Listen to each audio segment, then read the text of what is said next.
সবাইকে আজকের এই লাইভে স্বাগত জানাচ্ছি। প্রিয় বন্ধুরা, যে যেখানে আছেন সুস্থ থাকুন, আশা করি সুস্থ আছেন।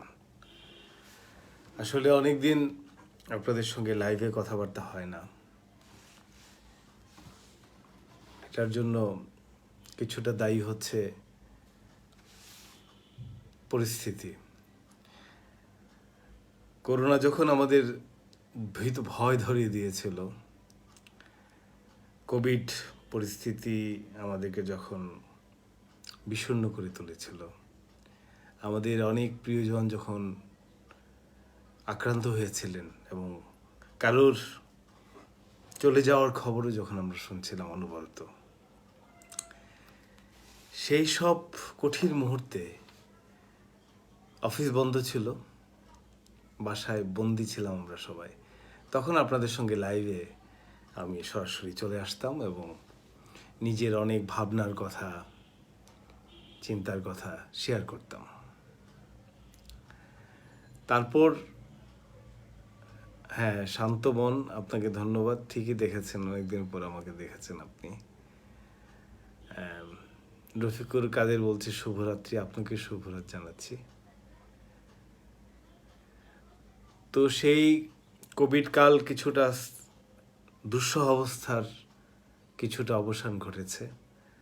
আজকে কোভিড বলা যেতে পারে নিয়ন্ত্রণে এসছে,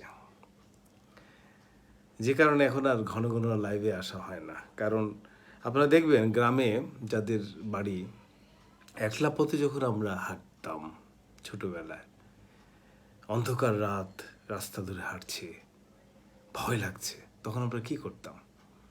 আমরা তখন গান করতাম। হ্যাঁ, এনিমিনি একটা বেসুরা সুর হোক, হয়তো বা সুরে নেই কথাগুলো, গানগুলো আমরা কিন্তু গান করতাম। কেন গান করতাম? অন্ধকার রাতে, একলা রাতে নিজেকে সাহস দেওয়ার চেষ্টা। এবং আমার ছোটবেলায় যখন এমন হয়েছে যে গুরুস্থানের পাশ দিয়ে হাঁটছি রাতের বেলা, অনেক রাত, অন্ধকার, বৃষ্টি হচ্ছে, নিজেকে সান্ত্বনা দেওয়ার জন্য তখন আমরা গান গেয়ে উঠতাম। রবীন্দ্রনাথের গানের কথা মনে পড়ে যাচ্ছে, যদি তোর ডাক শুনে কেউ না আসে তবে একলা চলো রে। আর যদি একলা চলছি কিন্তু আশেপাশে কেউ না থাকে, তখন কি করতে হবে? তখন আসলে আমরা নিজেদেরকে সাহস যোগাই, নিজেদেরকে ধ্বনি প্রতিধ্বনি করি। শব্দের কিন্তু একটা, লক্ষ্য করলে দেখবেন যে শব্দের একটা সাংঘাতিক সাহসী ভূমিকা আছে। শব্দ সাহসী করে তোলে। এই যে ঢাকা শহরে যে বাসাটা আমি থাকি, সেই বাসাটার নিচে শত শত মানুষ বসবাস করে, মানে হকাররা আছে, হাঁটছে, রিক্সায় মানুষ আছে। এই যে জায়গাটা থাকে, অনেক মানুষ নিচে। কখনো কখনো বিরক্তি লাগে যে এত মানুষ।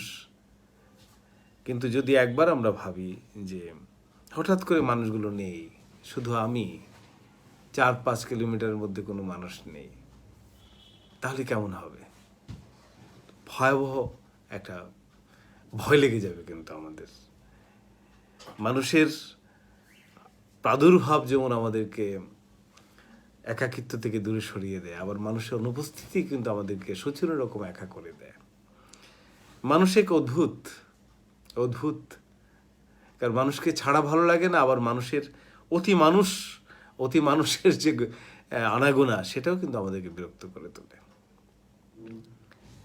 জিনাত জাহান খান একটা প্রশ্ন করেছেন, হৃদয় একটা ওয়াইফাই নিয়ে বলুন কবি। হৃদয় তো ওয়াইফাই। এই যে আমি কথা বলছি আমার হৃদয় থেকে, আপনি বরিশালের একটি গ্রাম থেকে, গ্রামই বলা যায় আপনার, সবুজ নদীর পাড়ের গ্রাম, সেখান থেকে আমার কণ্ঠস্বর শুনতে পাচ্ছেন। আসলে কি আমি কথা বলছি কণ্ঠ আমার মুখ দিয়ে শুধু, হৃদয় দিয়ে না। এভাবে প্রত্যেকের হৃদয়ে কিন্তু একটা ওয়াইফাই, আমাদের প্রত্যেকের হৃদয়ে ওয়াইফাই। এই হৃদয় থেকে প্রতিনিয়ত আমরা সংগ্রহ করি সংকেত, ভালোবাসার সংকেত গ্রহণ করি। কখনো কখনো ঘৃণারও সংকেত আসে, কখনো কখনো লাইন ডিসকানেক্টেড হয়ে যায়। ডিসকানেক্টেড হয়ে গেলে আমরা কি করি? আবার কানেকশনের জন্য অপেক্ষা করি, কানেক্টেড হই। এভাবে হঠাৎ করে একদিন মনে হয়েছিল যে আমাদের হৃদয় আসলে ওয়াইফাই। মজার ব্যাপার হচ্ছে যে আধুনিক এই সময়ের প্রযুক্তির যে শব্দগুলো সেগুলো কিন্তু কবিদেরকে আক্রান্ত করছে, আমাকে করছে, আপনাকে করছে, প্রত্যেককে করছে। কারণ শব্দ থেকে আমরা এখন আর দূরে যেতে পারি না। অনেক ধন্যবাদ যে আপনার প্রশ্ন করছেন, প্রশ্ন করলে আসলে আড্ডাটা জমে ওঠে। দেবাশিস মুখোপাধ্যায়, বেশ ভালো লাগছে আপনাকে। হ্যাঁ দেবাশিস, অনেক ধন্যবাদ। আরও কিছু প্রশ্ন খোঁজার চেষ্টা করছি, তাহলে আড্ডাটা জমে উঠবে।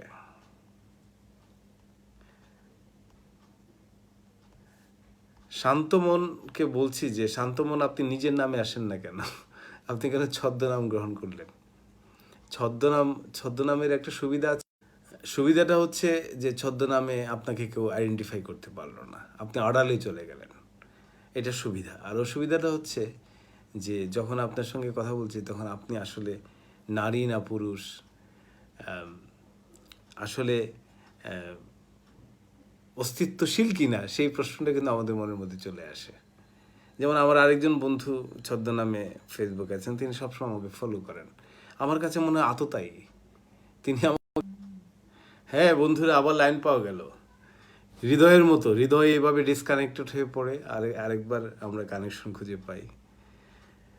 পৃথিবীটা হচ্ছে কানেকশন আর ডিসকানেকশনের খেলা। একটু আগে আমরা কানেকশন হারিয়ে ফেলেছিলাম, আরেকবার কানেকশন ফিরে পেয়েছি। পৃথিবীটা এরকম। নাইমা মৌ একটা প্রশ্ন করেছে, আমিন ভাই একটা শান্তির নাম, শ্রদ্ধা ভালোবাসা ভাইয়া। অনেক ধন্যবাদ মৌ, আপনারা আমাকে ভালোবাসেন বলেই আমার মধ্যে শান্তি খুঁজে পান।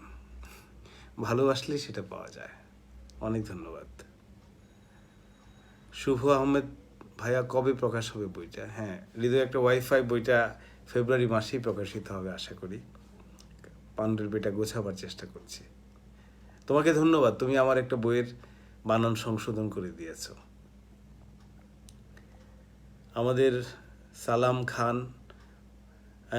অনেক ধন্যবাদ ভাই, আপনি প্রমোশন পেয়েছেন দেখলাম ফেসবুকে, আপনাকে অভিনন্দন। ফরিদ সরকার, প্রশান্তি বাড়ি নিয়ে কিছু বলেন।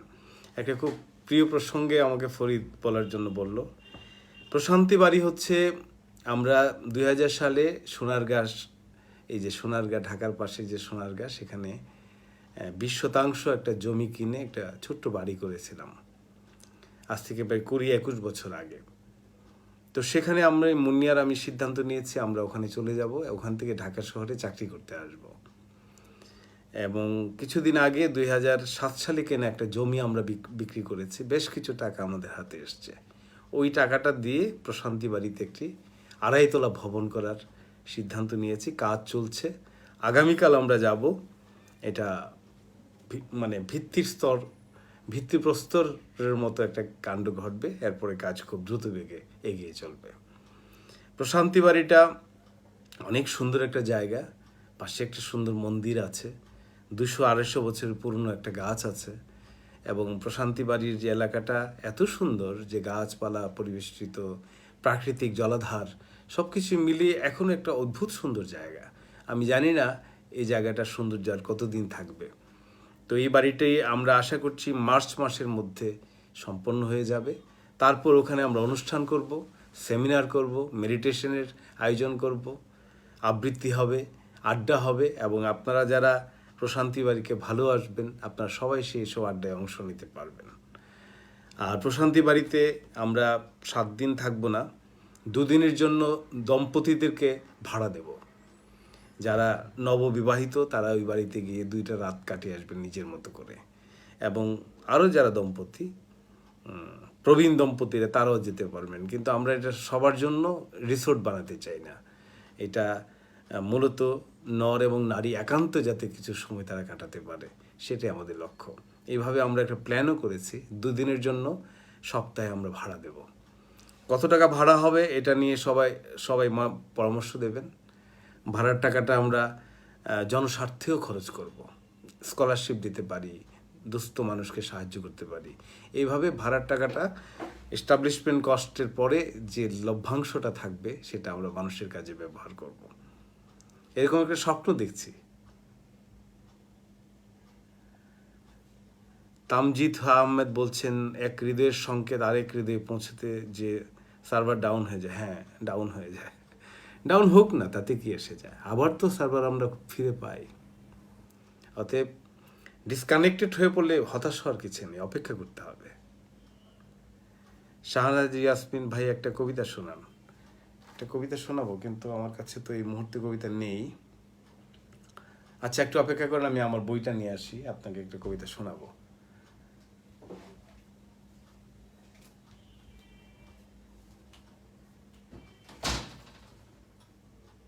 বই কোথায় গো, কোথায় আমার বই?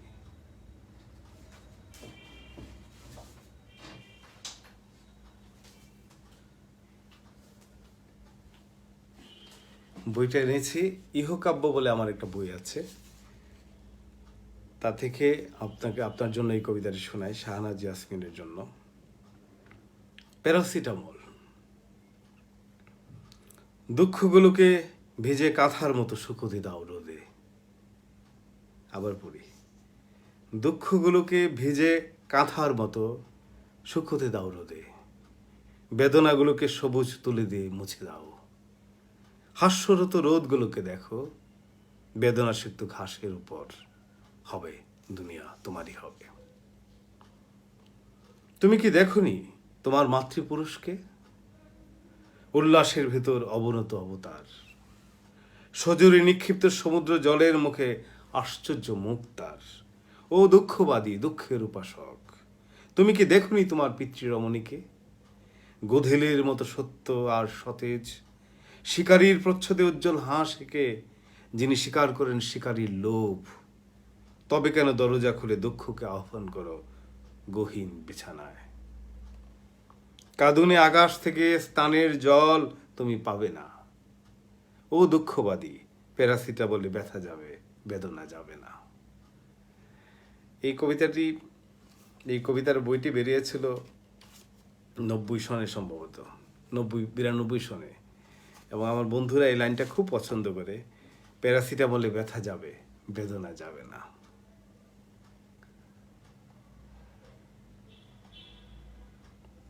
মেহজাবিন চমকি, আপনাকে ধন্যবাদ। আপনি কি লিখছেন? সে তো সুন্দর করে গুছিয়ে কথা বলেন কিভাবে। হৃদয়ের ওয়াইফাই নিয়ে বলে তো আমার হৃদয়ে জায়গা করে নিয়েছেন। অনেক ধন্যবাদ আপনাকে, আপনি প্রশংসা করেছেন। গুছিয়ে কথা কিন্তু সবাই আমরা বলি, এটা আলাদা কিছু না। আমরা যখন নিজেদের মতো করে নিজেদের হৃদয়ের কথাগুলো বলি, তখন কিন্তু সব কথাই গোছানো হয়ে যায়। অগোছালো বলে আসলে কিছু নেই। অজিতা মিত্র, নামের বানান যদি ভুল করি, উচ্চারণ ভুল করি, ক্ষমা করবেন। বাহ, চমৎকার ব্যাখ্যা। হৃদয় একটা ওয়াইফাই, হৃদয়ের কথাগুলো ঠিক কখন কবিতা হয়ে ওঠে। একটা খুব সুন্দর প্রশ্ন করেছেন যে হৃদয়ের কথা কখন কবিতা হয়ে ওঠে। এটা আমি জানি না আসলে। আমার এমনও হয়েছে মধ্যরাতে আমি ঘুম থেকে উঠে একটি কবিতা লিখে আবার ঘুমিয়ে পড়েছি। আবার এমনও হয়েছে রাস্তায় হাঁটছি, কিছু কথা চলে আসছে, লিখে ফেলেছি। এটা একটা অদ্ভুত ব্যাপার। এটা কোনো লেখক, কবি কখনোই বলতে পারে না এই লাইনগুলো কেমন করে তার মাথার মধ্যে আসে। নিশ্চয়ই কোনো একদিন গবেষণা হবে এবং আবিষ্কৃত হবে যে এই মিথস্ক্রিয়াটি কেমন করে ঘটে। আমি কম্পিত হয়ে উঠি, এবং আপনারা শুনে অবাক হবেন, আমার সমস্ত কবিতা এক নিঃশ্বাসে লেখা, একটার পর লাইনের পর একটা লাইন চলে আসে, সেখানে আমাকে একটু অপেক্ষা করতে হয় না।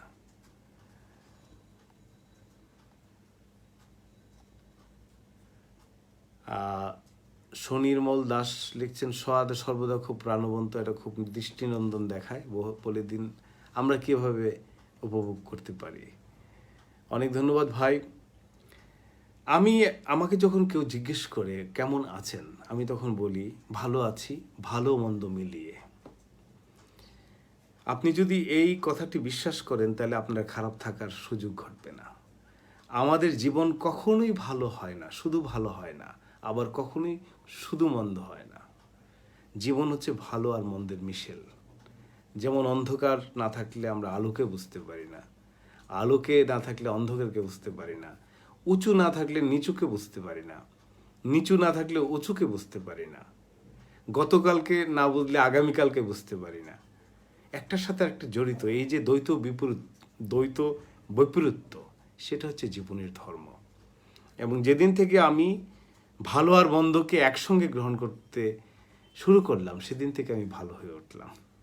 অতএব আপনারা যদি কেউ মনে করেন আমার জীবনে শুধু সুখ আর সুখ, শান্তি আর শান্তি, আনন্দ আর আনন্দ, এটা কিন্তু একটু ভুল বোঝার অবকাশ আছে। আমার জীবনে দুঃখ আছে, বেদনা আছে, কিন্তু আমি মনে করি দুঃখ, বেদনা, সুখ এগুলো সব একাকার, একটার সাথে একটা যুক্ত। এই দুটোকে গ্রহণ করতে পারলেই মনের মধ্যে প্রশান্তি আসে, এবং সেই প্রশান্তিটা অনেক দিন ধরে আমি আমার হৃদয়ের মধ্যে অনুভব করি, এবং হৃদয়ে অনুভব করি বলেই ওয়াইফাই করে আমার হৃদয়ের এই কথাগুলো আপনাদের কাছে এই লাইভে, তারপর আড্ডায়, কবিতায় বলার চেষ্টা করি। ফজলুর রহমান লিখছেন, বইটার নামে একটা রিদম আছে, শুনলে মনে সংযোগ স্থাপিত হয়। হ্যাঁ, নিশ্চয়ই হয়, কারণ আপনার হৃদয়ের সঙ্গে আমার হৃদয় তখন কানেক্টেড হয়ে ওঠে।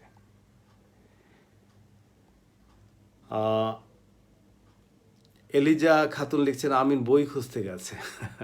আপনি আমার আরেকটা বইয়ের সূত্রে এই মন্তব্যটা করেছেন, অনেক ধন্যবাদ এলিজা আপনাকে। তামজিদ আহমেদ, দারুণ একটা লাইন, প্যারাসিটামলে ব্যথা যাবে, বেদনা যাবে না। তাই তো, তাই নয় কি? স্বপন রিপা, শ্রদ্ধা শুভেচ্ছা, আপনাকেও শ্রদ্ধা শুভেচ্ছা। যাই হোক বন্ধুরা, দীর্ঘ লাইভ করতে চাই না, এখন লাইভ শেষ করে দেব আপনাদেরকে আরেকটা কবিতা শুনিয়ে। আমরা যখন নয়াপুরে আমাদের প্রশান্তি বাড়িতে চলে যাব ইনশাল্লাহ আগামী মার্চ বা এপ্রিল মাসে, তখন আপনাদের সঙ্গে রাতের একটা নির্দিষ্ট সময়ে মুন্নি এবং আমি দুজনে মিলে কথা বলবো। ওই প্রশান্তি বাড়ি টেলিভিশন থেকে আপনাদের সঙ্গে কানেক্টেড হব, এবং আশা করি আপনারা আমাদের এই সম্ভাব্য লাইভগুলোতে অংশ নেবেন। আনিস আহমেদ, আপনাকে ধন্যবাদ, আপনি শুভকামনা জানিয়েছেন, আপনাকে শুভকামনা। আপনাদের সবার জন্য আজকের একটি কবিতা শুনিয়ে আজকে লাইভ শেষ করতে যাচ্ছি।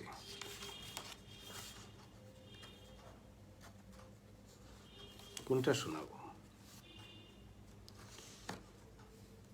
পেছনে তাকালে পাথর হয়ে যায়, যেমন জলে ভাসে মুমূর্ষ পিঁপড়ে, তুমি আঙুল, কোনো সাহায্যই করো না। জল গো অগো জল, পেছনে তাকালে নদী ভুলে যায়, ফুসফুস বলে ক্ষমা করুন বায়ু, ভেতরে প্রবেশ নিষেধ, লোমকূপগুলো প্রতারণা করে যেন সফল শিকারী। বনাঞ্চলে পাখি মারা কাজ একান্ত আমার, একান্ত আমার। ওগো বনমৃত পাখি, কেন মরে গেলে সুখে, কোনো দিগন্ত কি লুকাতে পারল না নিহিত পালক। অপলোক চোখে জলে আর জলে হেমলোক তুর্য, তবে এই বেলা সবে এই সূর্য। গাছ কেন মরে গেল, বনাঞ্চলে পড়ে থাকে নিহত পাথর। বন্ধুরা, এই যে ধ্বনিগুলো আপনাকে শোনালাম, এগুলোকে বোঝার চেষ্টা করবেন না, কবিতা বোঝার জিনিস না। হৃদয়ের মধ্যে যদি একটু অনুরণন তৈরি হয়ে থাকে আপনার, সেটাই কবিতা বোঝা। যেমন অনেক মানুষ কবিতা বুঝতে চায়, আমি আমার বন্ধুদেরকে বলবো, দয়া করে কবিতা বুঝতে চেষ্টা করবেন না। আমরা অনেক কিছু বুঝতে পারি না। আমরা কি গোধূলিকে বুঝতে পারি? আমরা কি জ্যোৎস্না রাতকে বুঝতে পারি? আমরা কি শিশুর নবজাতকের দিকে যখন আমরা তাকাই, আমরা কি বুঝতে পারি? না, আমরা বুঝতে পারি না। বুঝতে না পারাটা হচ্ছে বুঝতে পারা কবিতার ক্ষেত্রে। আপনাদের ভালো হোক।